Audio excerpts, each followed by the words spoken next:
सूरह कौसर को तन्हाई में बैठकर 313 मरतबा पढ़ना है। पूरी यकसुई के साथ आपने इस अमल को करना है और अव्वल व आखिर दुरूद पाक लाजमी पढ़ना है। जो मकसद हो उस मकसद की नीयत से ये अमल करें और सो जाएं। इंशाअल्लाह आपकी गैबी मदद।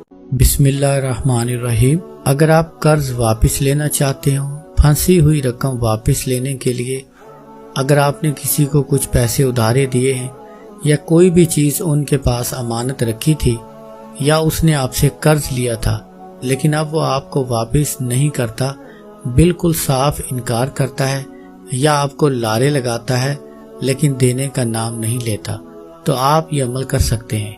आप उस शख्स का तसव्वुर करते हुए सूरह ज़िलज़ाल बगैर बिस्मिल्लाह के 7 मरतबा पढ़कर उसके ऊपर फूंक मार दें। 3 या 7 दिन लगातार करें। इसी दौरान इंशाअल्लाह वो आपका कर्ज, आपकी रकम, आपकी अमानत आपको खुद आकर वापस कर देगा। आपको मांगने की जरूरत नहीं पड़ेगी।